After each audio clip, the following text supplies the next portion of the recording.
सारी घटनाएं प्रायोजित थी और उसमें बड़ा हाथ था विश्व हिंदू परिषद का।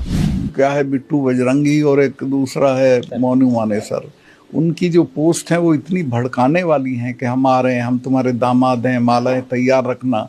तो उससे वहाँ लोग भड़के और कहा गया अथॉरिटीज को कि भाई ये माहौल खराब हो रहा। अथॉरिटीज भी चाहती थी कि दंगा हो और उन्होंने कोई इंतजामात नहीं किए और दंगा हो गया। अभी इन्होंने कोशिश की कि जाटों को भी भड़काएं, तो जाटों ने कहा हमें पता है, हम इतिहास जानते हैं। मेवात के बारे में मशहूर है, आपको मैं जानकारी दे कि हमारे यहाँ एक कहावत थी कि मेव का तो मुसलमान का और जाट का हिंदू क्या।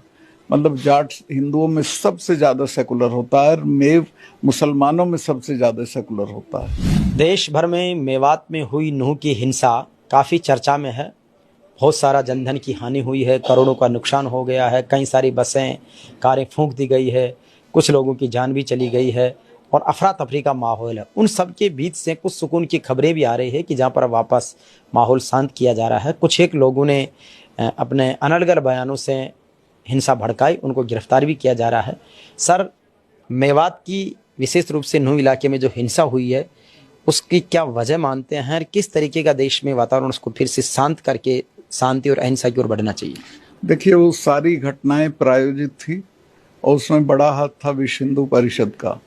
इन लोगों ने जो क्या है, बिट्टू बजरंगी और एक दूसरा है मोनू मानेसर, उनकी जो पोस्ट है वो इतनी भड़काने वाली हैं कि हम आ रहे हैं, हम तुम्हारे दामाद हैं, मालाएं तैयार रखना। तो उससे वहाँ लोग भड़के और कहा गया अथॉरिटीज़ को कि भाई ये माहौल ख़राब हो रहा। अथॉरिटीज़ भी चाहती थी कि दंगा हो और उन्होंने कोई इंतजामात नहीं किए और दंगा हो गया। मेवात के बारे में मशहूर है, आपको मैं जानकारी दे दूँ आपके श्रोताओं को कि हमारे यहाँ एक कहावत थी कि मेव का तो मुसलमान का और जाट का हिंदू क्या। मतलब जाट हिंदुओं में सबसे ज़्यादा सेकुलर होता है और मेव मुसलमानों में सबसे ज़्यादा सेकुलर होता है। और अभी इन्होंने कोशिश की कि जाटों को भी भड़काएं, तो जाटों ने कहा हमें पता है, हम इतिहास जानते हैं। तुम चौधरी छोटू राम को छोटू खां बोलते थे, उस वक्त मेयों के तैयब हुसैन के दादा ने ले जाके चौधरी साहब की मीटिंग की छोटू राम जी की और उनको रहबर आजम की उपाधि दी। ये मेवों ने दी थी। तो मेव बहुत घुले मिले थे जाटों के साथ। किसान कौम है एक तरह से, किसान कौम में। हाँ, अभी सर अब बीजेपी इसको करे कि हिंदुओं पर बहुत बड़ा संकट आ रहा है, सारे एक हो जाओ। किसान आंदोलन और बेटियों के जो आंदोलन था पहलवानों का, उसमें एक जाति विशेष पर जब वो प्रहार कर रहे थे, लेकिन अब उन्हें कह रहे कि जाटों के गढ़ में हिंसा कैसी होगी, उनको आगे आना चाहिए। तो ये जो आपने भाईचारा बताया, तो मेवात तो बड़ा शांत और हो रहा है, लेकिन उनका आरोप है कि वहाँ पर बड़ी साजिशें की जा रही है। 47 में भी वहाँ दंगे नहीं हुए। वहाँ की बनावट नहीं है दंगे की। वहाँ लॉलेसनेस रहती है लेकिन दंगा नहीं रहता।